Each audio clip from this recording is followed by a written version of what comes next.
நம்முடைய திண்டுக்கல் மாவட்ட செயலாளர் கூட்டத்திற்கு வருகை தந்த மாமா யாரும் அவர்கள் சிறப்புரையாக அழைக்குமாறு அன்போடு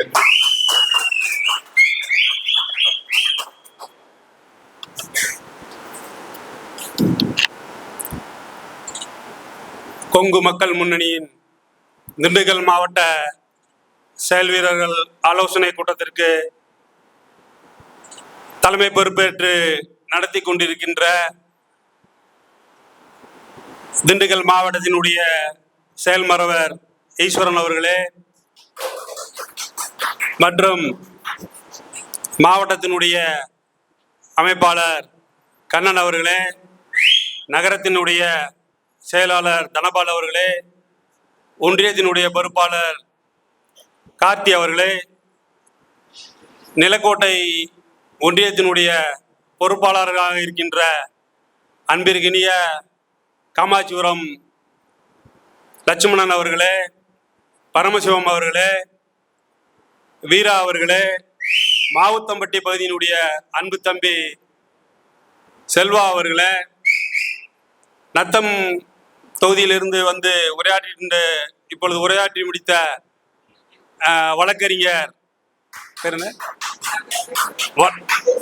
வழக்கறிஞர் ஜெய்சங்கர் அவர்களே, மற்றும் ஒட்டஞ்சத்திர தொகுதி பொறுப்பாளராக இருக்கின்ற குப்புசாமி அவர்களே, பாரதி அவர்களே, நவீன்குமார் அவர்களே, தொப்பம்பட்டி ஒன்றியத்தினுடைய ஜீவா அவர்களே, மற்றும் ஆத்தூர் தொகுதியில் இருந்து வந்திருக்கின்ற முன்னணி நிர்வாகிகளே,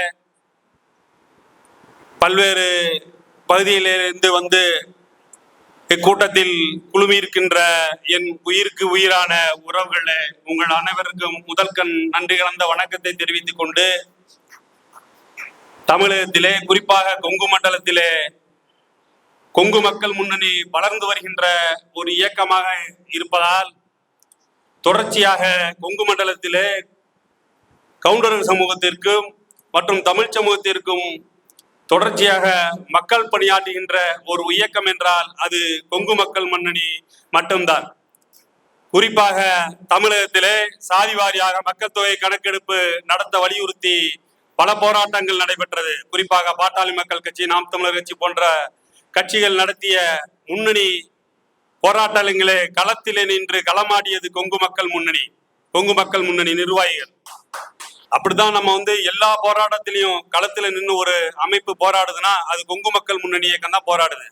குறிப்பா இன்னைக்கு பழனியில தொடர்ச்சியா திண்டுக்கல் மாவட்டத்தை பிரித்து தலைமையிடமாக கொண்டு பழனியை தலைமையிடமாக கொண்டு புதிய மாவட்டம் அறிவிக்கும் என்று தொடர்ச்சியாக பழனியிலே திண்டுக்கல் மாவட்டத்திலே ஒரு கோரிக்கையை வலுவாக வைத்து போராடி கொண்டிருக்கிறது என்றால் அது கொங்கு மக்கள் முன்னணி இயக்கம்.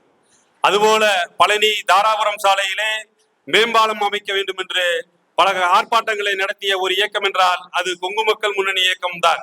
இப்படி பல்வேறு மக்கள் பிரச்சனைகளிலே தொடர்ந்து களமாடி கொண்டிருக்கின்ற ஒரு இயக்கம் கொங்கு மக்கள் முன்னணி இயக்கம். இந்த இயக்கத்தை தொடர்ச்சியாக வளர்ந்து வருகின்ற இயக்கத்தை 2026 சட்டமன்ற தேர்தலிலே நாம் போன முறை 22ஆம் தேதி ஈரோட்டிலே நடந்த மாநில செயற்குழு கூட்டத்திலே நாம் அனைத்து இந்திய அண்ணா திராவிட முன்னேற்ற கழக பொதுச்செயலாளர் புரட்சி தமிழர் ஐயா எடப்பாடி தலைமையிலான கூட்டணிக்கு ஆதரவு அளிப்பதென தீர்மானம் நிறைவேற்றினோம். அதை தொடர்ந்து நாம் பல்வேறு பகுதிகளிலே தொடர்ச்சியாக கூட்டங்களை போட்டுக் கொண்டிருக்கிறோம். அப்படி திண்டுக்கல் மாவட்டத்திலே ஒரு கூட்டத்தை நடத்த வேண்டும் என்று சொன்ன பிறகு குறிப்பாக உடனடியாக 2-3 நாட்களிலே இந்த கூட்டத்தை சிறப்பாக ஏற்பாடு செய்த முக்கிய நிர்வாகிகள் உடனடியாக செய்தார்கள். இப்பொழுது தமிழகத்திலே ஆட்சி செய்கின்ற ஆட்சி குறிப்பாக மது போதை, கஞ்சா, பாலியல் துன்புறுத்தல், குழந்தைகள் முதல் முதியோர்கள் வரை தொடர்ச்சியாக சட்ட ஒழுங்கை காப்பாற்ற முடியாமல் இந்த திராவிட மாடல் அரசு தத்தளித்துக் கொண்டிருக்கிறது. இந்த திராவிட மாடல் அரசை முதலிலே தமிழகத்திலே இருந்து ஆட்சியிலே அகற்ற வேண்டும். தமிழகத்திலே என்ன நடக்கிறது என்றே தெரியாமல் ஒரு முதலமைச்சர் இருக்கிறார் என்றால் அது இந்த திராவிட மாடல் முதலமைச்சராகத்தான் இருப்பார். எப்பொழுது பார்த்தாலும் விளம்பர மாடல் அரசியல் தான் இவர்கள் செய்து கொண்டிருக்கிறார்கள். மக்கள் பிரச்சனையிலே கவனம் செலுத்துவதில்லை. தொடர்ச்சியா மக்கள் பாதிக்கப்படுறாங்க, ஒவ்வொரு பகுதியிலும் பாதிக்கப்படுறாங்க, பெண்கள் பாதிக்கப்படுறாங்க, குழந்தைகள் பாதிக்கப்படுறாங்க.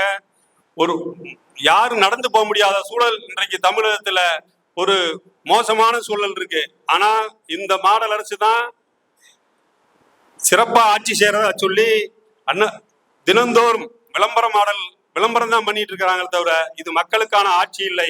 2026 சட்டமன்ற தேர்தலிலே இந்த திராவிட மாடல் அரசியை தமிழக மக்கள் தூக்கி எறிய வேண்டும். அதற்கு கொங்கு மக்கள் முன்னணி அனைத்து இந்திய அண்ணா திராவிட முன்னேற்ற கழகத்திற்கு உடனிருந்து கடுமையாக பணியாற்றும் என்பதை சொல்லி நம்ம தொடர்ச்சியா பல்வேறு கோரிக்கைகளை வச்சு நம்ம தொடர்ச்சியா வேலை செஞ்சிட்டு இருக்கிறோம். இது கொங்கு மக்கள் முன்னணி என்பது ஒட்டுமொத்த தமிழ் சமூகத்தினுடைய வளர்ச்சிக்கு, குறிப்பா கவுண்டர்களுடைய வளர்ச்சிக்கு பாடுபடுகிற ஒரு இயக்கம். இந்த இயக்கம் தீரன் சின்னமலை முதல் காளிங்கராயர் வரை, சுப்பராய கவுண்டர் முதல் நமது சமுதாயத்தில் இந்த மண்ணுக்காகவும் மக்களுக்காகவும் போராடியவர்களை அவர்கள் பின் வழிநடந்து வருகின்ற ஒரு இயக்கம். அப்படித்தான் இந்த இயக்கம் தொடர்ச்சியாக 7-8 ஆண்டுகள் தொடர்ச்சியாக இந்த இயக்கம் வளர்ந்து கொண்டிருக்கிறது. அனைத்து மாவட்டத்திலும் வளர்ந்து வருகிற ஒரு இயக்கம் என்றால் அது கொங்கு மக்கள் முன்னணி தான். நீங்கள் அனைவரும் இந்த இயக்கம் வளர்றதுக்கு நீங்க எல்லாரும் முயற்சி செய்யணும். ஒரு கூட்டம் அப்படின்னா இங்க இருக்கிற நிர்வாகி, அந்தந்த பகுதியில் இருக்கிற நிர்வாகிகள் கலந்து பேசி என்ன பண்ணலாம், என்ன செய்யலாம் சொல்லி முதல்ல கலந்துக்கணும். நிர்வாகிகளுக்கே 10 தடவை தொலைபேசியில தொடர்பு கொண்டு வான்னு சொல்லி கூப்பிட்டா தான் நிர்வாகிகள் வர்ற நிலைமை ஆயிரும் போல் இருக்கு. அப்படிலாம் இல்லாம எல்லாரும் நம்ம சமுதாய கூட்டம், கொங்கு மக்கள் முன்னணி கூட்டம், கவுண்டர் சமுதாய கூட்டம் அப்படின்னா கேட்கவே கூடாது. உடனே கிளம்பி வந்துடணும். நம்ம சுவரொட்டியை பார்த்தாவோ அல்லது விளம்பர பலகைகளை பார்த்தாவோ நீங்க உடனே கூட்டத்துக்கு கலந்துக்கணும். இது யாருக்கான இயக்கம்? நம்ம சமுதாயத்துக்கான இயக்கம். நம்ம சமுதாயத்துல யாராவது பாதிக்கப்பட்டா களத்துல முதன்மையான நிக்கிற சமுதாய இயக்கம் எது? கொங்கு மக்கள் முன்னணி இயக்கம் தான். யாருக்காவது ஒரு பிரச்சனைனா நம்ம கவனிக்காம இருக்கோமா? உடனே போறோம், அவங்களுக்காக நிக்கிறோம். அப்படித்தான் இந்த இயக்கம் படிப்படியா வளர்றதுக்கு காரணம். இந்த இயக்கத்துல இருக்கிறவங்க எல்லாருமே குடும்ப உறுப்பினர்களா தான் இந்த இயக்கத்துல நம்ம இருக்கிறோம். இந்த இயக்கத்தை வளர்த்தெடுக்கணும். அதுக்காக தான் இந்த இயக்கமே இருக்குன்னா ஒவ்வொரு நபரும் இந்த இயக்கத்து உறுப்பினரும் இந்த இயக்கத்தில் இருக்கிறவங்கள 4 பேர் 5 பேர் ஒரு கூட்டத்துக்கு வந்தா ஒரு பொறுப்பாளருங்கிறது கூட்டத்துக்கு வரும்போது ஒரு 4 பேர் 3 பேர்த்த தயார் பண்ணணும். ஒவ்வொரு ஊர்லயும் கிளைகள் அமைக்கிறதுக்கு முயற்சி பண்ணணும். ஏதோ கூட்டத்துக்கு வந்தா ஒரு 5 நிமிஷம் பேசணும், கொடி கட்டணும் அப்படிலாம் இருக்கக்கூடாது. இந்த இயக்கம் வளர்த்தெடுக்கிறதுக்கு இந்த இயக்கம் வளர்ந்தாதான் நம்ம வளர முடியும். நம்ம சமுதாயத்துக்கு ஒரு பாதுகாப்பா இருக்கும். நீங்க வளர முடியும். அப்படித்தான் இந்த இயக்கத்தை நம்ம முன்னெடுத்துட்டு இருக்கிறோம். இந்த இயக்கம் உருவாக்குறப்ப எப்படி இருந்துச்சு? 10 பேர் 15 பேர்த்த கொண்டு உருவாக்குன ஒரு இயக்கம் இன்னைக்கு தமிழகம் முழுதும் விரிந்து பறந்து ஒரு இயக்கம் வளர்ந்து வர்றதுன்னா அது கொங்கு மக்கள் முன்னணி இயக்கம் தான் வளர்ந்துட்டு இருக்கு. என்ன காரணம்? மக்கள் பிரச்சனைகளை முதல்ல கவனம் செலுத்தணும். நம்ம மக்கள் பிரச்சனைகளை கவனம் செலுத்தணும். இன்னைக்கு இந்த அரசு, இப்ப குறிப்பா திமுக அரசு, விவசாயிகள் போராடுறாங்க, கனிம வளம் திருட்டு போகுது, விவசாயிகள் கோழிப்பண்ணை விவசாயிகள் விலை உயர்வு கேட்டு போராடினாங்கன்னா இந்த அரசு என்ன பண்ணுது? இரவோடு இரவா கைது பண்ணி அவங்களை கொண்டு போய் சிறையில் அடைக்கிறாங்க. ஒரு விவசாயி போராட்டம் பண்ணா உடனடியா கைது பண்ணி சிறையில் அடைக்கிற இந்த அரசு பல ரவுடித்தனம் செய்கிற குற்றவாளிகளை, பாலியல் குற்றவாளிகளை பாதுகாத்துட்டு இருக்கிற அரசா தான் இந்த திமுக அரசு இருக்கு. இப்படி எல்லாம் விவசாயிகளுக்கு எதிராக இருக்கிற இந்த அரசு, மக்களுக்கு எதிராக இருக்கிற இந்த திமுக அரசு முற்றிலுமாக அகற்றப்பட வேண்டும். அதற்கு நாம் அனைவரும் கடுமையாக பணியாற்ற வேண்டும் என்று சொல்லி இந்த இயக்கம் வளர்வதற்கு தொடர்ச்சியாக நீங்கள் எல்லாம் பணியாற்ற வேண்டும். ஏதோ இந்த இயக்கம் இன்னைக்கு வந்தோம் போனோம்னு இல்லாம இந்த இயக்கத்தோட எப்பொழுதும் நீங்கள் தொடர்ச்சியாக தொடர்பு கொள்ள வேண்டும். இந்த இயக்கம் வளர்த்தெடுப்பதற்கு அனைவரும் ஒற்றுமையாக செயல்பட வேண்டும். நமக்குள்ள சின்ன சின்ன கருத்து வேறுபாடுகள்லாம் இருக்கும். ஒவ்வொருத்தரும் இந்த இயக்கத்துக்குள்ள குரூப் சேர்க்கிற வேலையை வச்சுக்க கூடாது. இந்த இயக்கத்துக்கு வெளியே ஆள் சேர்க்கிற வேலையை தான் வச்சுக்கணும். இந்த இயக்கத்துல 2 பேர் சேர்ந்துக்கிட்டு 3 பேர் சேர்ந்துக்கிட்டு இயக்கம்னா நம்ம போகக்கூடாது அப்படிலாம் இருக்கக்கூடாது. எல்லாரும் ஒற்றுமையா இருந்து இந்த இயக்கத்தை வளர்த்தெடுக்கிறதுக்கு எல்லாரும் வெளியிருந்து பணியாற்ற வேண்டும். இன்னைக்கு இந்த இயக்கம் ஆறுமுகம் இன்னைக்கு கொங்கு மக்கள் முன்னணி நம்மளை கூப்பிட்டு பல்வேறு போராட்டங்களுக்கு பிரதானமா இருக்கிற பாட்டாளி மக்கள் கட்சி, நாம் தமிழர் போன்ற கட்சிகளை தொடர்ச்சியா நம்ம அழைப்பதற்கு என்ன காரணம்? தொடர்ச்சியா நம்ம பயணம் செய்யறோம், சரியா இருப்பாங்க அப்படின்ற மேல நம்பிக்கை வச்சுதான் நமக்கு இன்னைக்கு எடப்பாடியார் கூப்பிட்டு நம்ம கூட பேசுறாருன்னா என்ன காரணம்? ஒரு வலுவான அமைப்பு, வளர்ந்து வருகிற அமைப்புக்கு அவங்க எல்லாம் நம்ம கூட இருக்கணும் விருப்பப்படுறாங்க. அப்படி வளர்ந்து வர்ற அமைப்பா இருக்கிற நாம் இன்னும் இப்ப நான் மட்டும் இல்ல, ஏதோ இந்த தேர்தலில் ஒரு தொகுதி கொடுப்பாங்க வெற்றி பெறோம் அது இல்ல. இந்த அமைப்பை பொறுத்தளவுக்கு ஒரு தனிநபர், அதாவது ஆறுமுகத்துக்காக இந்த அமைப்பு இருக்கவே கூடாது. கொங்கு மக்கள் முன்னணிங்கிறது நான் இல்லைனாலும் இந்த இயக்கத்தை தொடர்ச்சியா நடத்துறதுக்கு பழைய தலைவர்கள் உருவாகணும், பல பேர் உருவாகணும். நானே இந்த இயக்கத்தை நடத்தல, நானே சரியில்லைன்னா கூட என்னை நகர்த்திட்டு இந்த இயக்கத்தை நடத்துறதுக்கு நீங்க எல்லாம் முதல்ல வரணும். ஒரு தனிநபரை புகழ்றது அப்படிலாம் இருந்துதான் ஏற்கனவே நமக்கு முன்னாடி இருந்த தலைவர்கள் உங்களுக்கு எல்லாம் தெரியும். ஏற்கனவே முன்னாடி இருந்த தலைவர்கள்லாம் அப்படிலாம் நம்ம எல்லாம் புகழ்ந்துதான் ஒரே ஒத்த சீட்டுக்கு அடிமையாகி இந்த இனத்தை அடகு வச்சுட்டு இன்னைக்கும் தொடர்ச்சியா இந்த இனத்துக்கு எதிரான கருத்துக்களை, வன்முறை கருத்துக்களை பரப்புரை பண்ணிட்டு இருக்கிறாங்க. முதல்ல நம்ம எதிரிகளை எப்பொழுது வேண்டுமானாலும் நம்ம எதிர்த்து நின்று நம்ம போராடிக்கலாம். முதல்ல நம்ம காலுக்கு கீழே இருக்கிற உள்ளுருவிகளையும் துரோகிகளையும் இந்த மண்ணை விட்டு அவர்களை அகற்றணும். அப்படி அகற்றணும்னா தான் நம்ம சமுதாயம் ஒற்றுமையா வரும். நம்ம தொடர்ச்சியா சொல்லிட்டு இருக்கிறோம், எல்லா சமுதாயத்திலயும் தலைவர்கள் இருக்கிறாங்க, எல்லா சமுதாயத்திலயும் அமைப்புகள் இருக்கு, எல்லாரும் ஒற்றுமையா இருக்கிறாங்க. இன்னைக்கு தேர்தல்னா இன்னைக்கு ஒவ்வொரு சமுதாயத்திலையும் 10 சீட்டு 5 சீட்டு கேட்டு மிரட்டி வாங்குற சூழல் இருக்கு. ஆனா பெரும்பான்மை சமூகமா இருக்கிற இந்த கவுண்டர்கள் சமூகத்துல ஒரு சீட்டுக்கும் 2 சீட்டுக்கும் நம்ம போய் கைகட்டி நிக்க வேண்டிய சூழல் இருக்கு. நம்ம தொடர்ச்சியா இந்த மண்ணுல அரசியல் அதிகாரத்தை வென்றெடுக்க வேண்டும் அப்படின்னா நம்ம எல்லாரும் ஒற்றுமையா இருக்கணும். அப்படி ஒற்றுமையா இருந்து நம்ம எல்லாம் பணியாற்றணும்னா அரசியல் நம்ம பக்கம் இருக்கும். அரசியல்ங்கிறது ஏதோ இந்த பதவி, எம்எல்ஏ பதவி, எம்பி பதவிங்கிறது மட்டுமல்ல.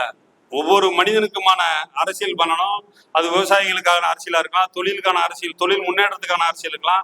நமது சமுதாய இளைஞர்கள் கல்வி, வேலை வாய்ப்பு, பொருளாதாரத்துல முன்னேறணும், இப்படி தொழில்ல முன்னேறணும். எதுக்காகத்தான் இந்த அமைப்பை நம்ம உருவாக்கி இருக்கிறோமே தவிர ஏதோ ஒரு தலைவர் ஒரு அமைப்பை வச்சுக்கிட்டு ஒரு சீட்டு கிடைச்சிட்டா போதும் அப்படிங்கிற மனநிலையில எல்லாம் இந்த இயக்கத்தை நம்ம உருவாக்கல. இந்த இயக்கம் நமது மக்களுக்கான இயக்கம், தமிழ் சமூகத்துக்கான இயக்கம். நாம் அனைவரும் ஒன்றிணைந்து தொடர்ச்சியாக பாடுபடுவோம். வருகின்ற காலங்களில் இந்த அமைப்பை வலுப்படுத்துவோம்.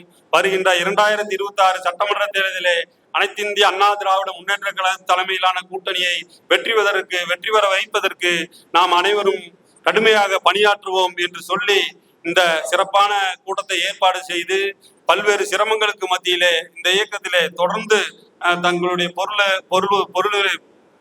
பொருளாதாரத்தை இழந்து இந்த இயக்கத்தை வளர்ப்பதற்கு தொடர்ச்சியாக உதவி செய்து கொண்டிருக்கின்ற என் அன்புக்கினிய இனமான உறவுகளுக்கு மீண்டும் மீண்டும் நன்றி பாராட்டி ஒற்றுமையுடன் பயணிப்போம். வாழ்க தமிழினம், வளர்க தமிழின தலைவர், வாழ்க சின்னமலை புகழ். நன்றி, வணக்கம்.